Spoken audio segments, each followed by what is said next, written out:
Hello everyone, welcome back to my channel the rational economist. तो आज की इस वीडियो में हम लोग सीयूईटी के सिलेबस की स्टार्टिंग करने वाले हैं और हमारा जो पहला टॉपिक होने वाला है वो है central problems of an economy. इस वीडियो में हम लोग central problems of an economy के सारे एस्पेक्ट को डिटेल में स्टडी कर लेंगे। Without wasting a time video शुरू करते हैं। चैनल को जरूर सब्सक्राइब कर लेना because it will going to be very helpful for you और साथ के साथ आपको लेटेस्ट वीडियो को नोटिफिकेशन मिलते रहेंगे। So let's start.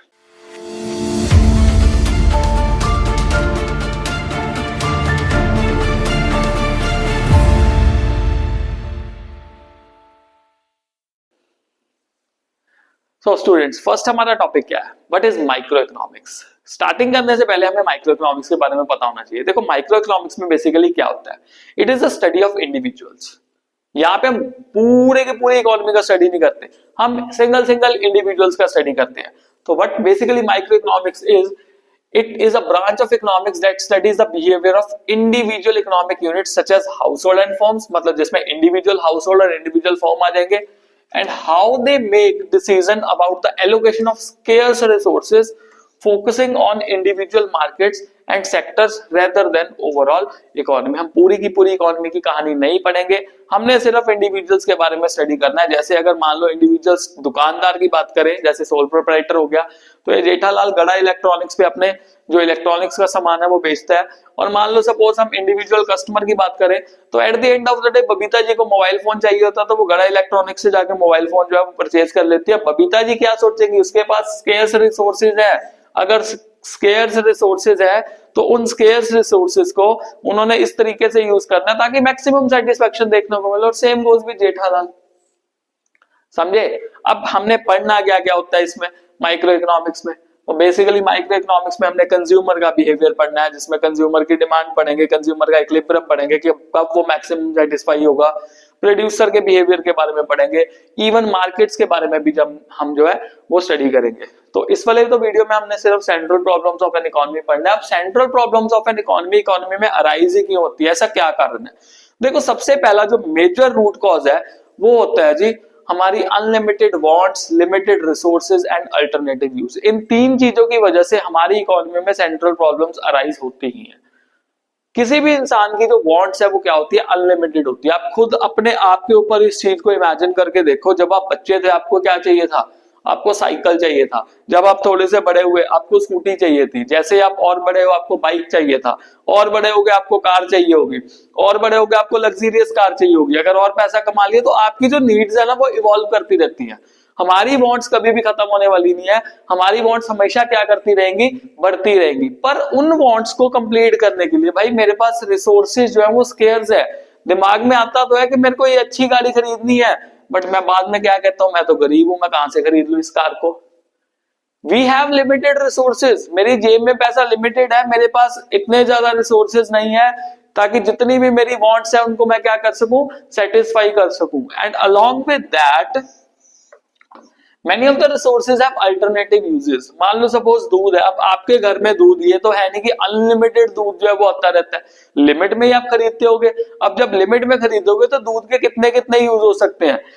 टी बनाने के लिए यूज किया जा सकता है, कॉफी बनाने के लिए, कर्ड बनाने के लिए, पनीर बनाने के लिए। उसके बाद मान लो सपोज आपका मन कर दिया कोई मिठाई बनाने का, तो मिठाई के लिए भी यूज कर सकते हैं। You have to make a choice. तो at the end of the day अगर हम बात करें तो central problems of an economy arise होते हैं due to limited and scarce resources and the people always have unlimited wants. उनकी wants कभी भी खत्म होने वाली नहीं है, बिकॉज एक वांट खत्म होगी तो वो दूसरी वांट पे के लिए क्या हो जाएगा? रेडी हो जाएगा। And resources have alternative uses। now you have to make choice कि अगर आप घर में दूध खरीद रहे हो, 2 किलो आपने दूध खरीदा, तो 2 किलो दूध खरीदने के बाद आप उन 2 किलो जो दूध है उसका किस तरह से यूज करोगे? चाहे आप टी के लिए यूज कर लो, चाहे आप कॉफी के लिए यूज कर लो, चाहे आप इसको डायरेक्टली ड्रिंकिंग पर्पस के लिए यूज कर लो, आपको वो चॉइस करना पड़ेगा because of the limitation of the resources. Now what are the major central problems of an economy? So सबसे पहला जो हमारा प्रॉब्लम निकल के आता है वो आता है व्हाट टू प्रोड्यूस। व्हाट मतलब क्या प्रोड्यूस करें? व्हाट टू प्रोड्यूस में हमारे पास दो चीजें देखने को मिलती है, दो क्वेश्चंस अराइज होते हैं। What goods are to be produced and in what quantity goods are to be produced. Fine. Now what goods are to be produced में अगर देखें तो हमारे पास दो तरह के गुड्स हम प्रोड्यूस कर सकते हैं। one is consumer goods, second one is capital goods. Now consumer goods वो goods हैं जो डायरेक्टली ह्यूमन बीइंग की वांट्स को सेटिस्फाई करते हैं, जैसे कोई भी ड्यूरेबल गुड हो गया, सेमी ड्यूरेबल गुड हो गया, नॉन ड्यूरेबल गुड हो गया, सर्विस होगी, ये सारे के सारे किस कैटेगरी में आ जाते हैं, कंज्यूमर गुड की कैटेगरी में। जैसे ये दूध का पैकेट है, ये किस कैटेगरी में आएगा, ये कंज्यूमर गुड की कैटेगरी में आएगा।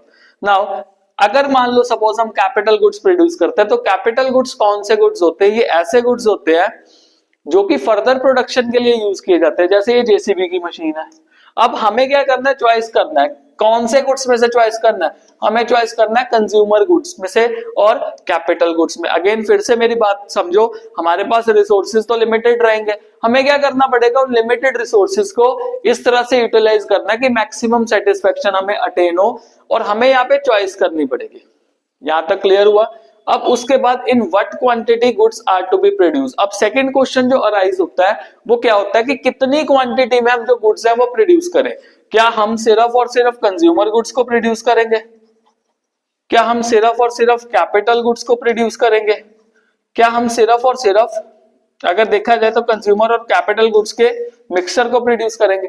अगर हम कंज्यूमर गुड्स प्रोड्यूस कर रहे हैं तो डेफिनेटली जो present generation they will be very happy, ठीक है, जो आ रहा है बन रहा है, खा रहे हैं, पी रहे हैं, ऐश कर रहे हैं, दैट्स इट। अगर हम कैपिटल करेंगे तो डेफिनेटली कुछ ना कुछ जीडीपी में इंक्रीमेंट देखने को मिलेगा, फ्यूचर जनरेशंस को भी बेनिफिट मिल जाएगा। अगर आप कंज्यूमर और कैपिटल दोनों का मिक्स कर रहे हो, यहाँ पे बात क्या चल रही है, आपको चॉइस करनी है। अगर आप सभी पैसा यहाँ पे लगा दोगे तो इसके लिए पैसा नहीं बचेगा, अगर सभी पैसा आप कैपिटल पे लगा दोगे तो कंज्यूमर के लिए पैसा नहीं बचेगा। तो एक तरह से देखा जाए तो बैलेंस स्ट्राइक किया जाता है। हाउ टू प्रोड्यूस, हमारे पास बेसिकली देखो दो टेक्निक्स होती है। वो कौन कौन सी टेक्निक है, एक तो है जी लेबर इंटेंसिव और दूसरी कौन सी है, कैपिटल इंटेंसिव। लेबर इंटेंसिव मतलब लेबर के थ्रू काम कराना, हथी काम, मतलब अगर सिंपल कहे ना, हाथ से काम करना, मशीन मैकेनाइज्ड वे से काम नहीं करना। और अगर हाथ से काम करना, मैकेनाइज्ड वे से काम नहीं करना, तो डेफिनेटली हमें एम्प्लॉयमेंट भी क्या मिलेगी, ज्यादा मिलेगी।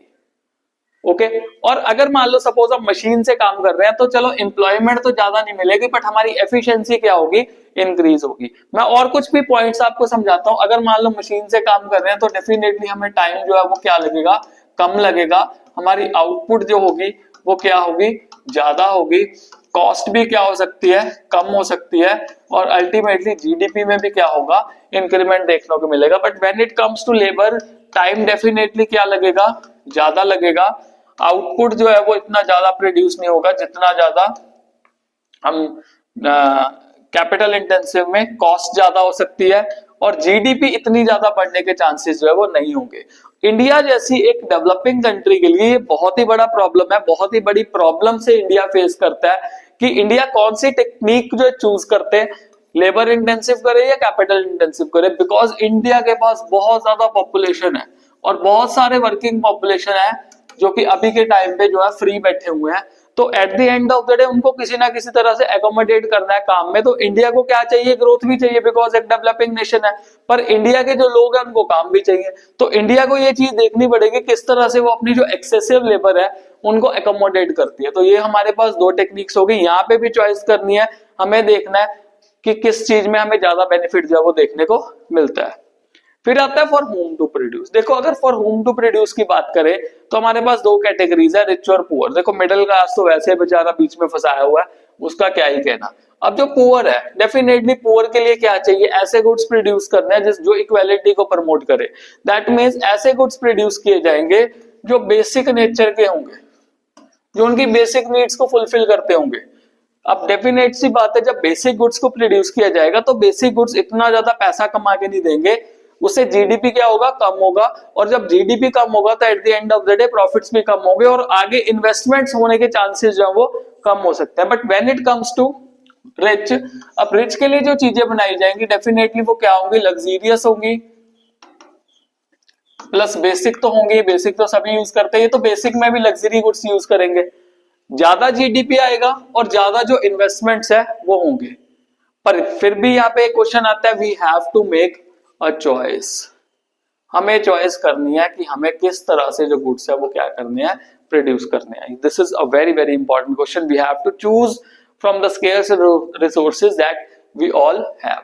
तो these are the basic central problems of an economy. अब जो एडेड प्रॉब्लम है, कुछ स्पेसिफिकली जो अंडर डेवलप्ड इकोनॉमीज है, उनके कुछ ना कुछ एडेड प्रॉब्लम्स है, और वो एडेड प्रॉब्लम में सबसे पहली प्रॉब्लम है how to achieve fuller utilization of resources. Fuller utilization of resources here means about the human resource, कि किस तरह से जो ह्यूमन रिसोर्स है उसको हम कंप्लीटली यूटिलाइज करें, लेबर इन पर्टिकुलर। अब इंडिया के केस की भी बात करूं तो इंडिया में भी हमें ये देखना है कि हम किस तरह से जो अपनी लेबर है, बिकॉज बताऊं क्या है, यहाँ पे जो मैन पावर प्लानिंग है ना वो डेफिशिएंट है, इतनी ज्यादा बढ़िया मैन पावर प्लानिंग नहीं है। सप्लाई बहुत है लेबर की, सप्लाई बहुत ज्यादा है, बट जो डिमांड है लेबर की बहुत कम है। तो एक मिसमैच जो है वो क्रिएट हो रहा है। Actual output is less than potential output. हमारा एक्चुअल आउटपुट कम है पोटेंशियल आउटपुट से, बिकॉज हमारे कई सारे लोग जो है वो बेरोजगार है, उनको काम ही नहीं मिल रहा। So it is a problem relating to unemployment of resources, जहां पे रिसोर्सेज बेचारे काम करना चाहते हैं बट उन रिसोर्सेज को काम नहीं मिल रहा, या फिर किसी ना किसी कारण की वजह से वो काम में नहीं जा पा रहे। तो ये जो प्रॉब्लम है ये एडेड प्रॉब्लम है कुछ अंडर डेवलप्ड इकोनॉमीज का। Plus how to achieve growth of resources. देखो अगर मान लो सपोज हमें किसी भी देश का जीडीपी बढ़ाना है, तो जीडीपी बढ़ाने के लिए या तो रोजगार दे दो, एम्प्लॉयमेंट बढ़ा दो, या फिर उस एरिया के जो नेचुरल रिसोर्सेज है और जो रिसोर्स बेस है उसको क्या कर दो, इंक्रीज कर दो। अगर हमें रिसोर्स बेस इंक्रीज करना है तो उनको इंक्रीज करने के लिए हमें चाहिए अपने देश में टेक्नोलॉजी। अब टेक्नोलॉजी जो है, अगर मैं अंडर डेवलप्ड इकोनॉमीज की बात करूं as compare to developed economies, underdeveloped economies में टेक्नोलॉजीज जो है बहुत कम होती है, और इन टेक्नोलॉजीज को डेवलप करने के लिए काफी सारा पैसा जो है वो रिसर्च एंड डेवलपमेंट में लगना चाहिए। इंडिया में बहुत ही कम पैसा जो है वो रिसर्च एंड डेवलपमेंट में लगता है, 1-2% लगता होगा जीडीपी का रिसर्च एंड डेवलपमेंट पे, जो कि बहुत ही कम है। अगर मान लो सपोज हमें रिसोर्स बेस बढ़ाना है तो at the end of the day we have to put a lot of money on the research and development for the technological advancement. So ये कुछ एडेड प्रॉब्लम्स हमें देखने को मिलती है।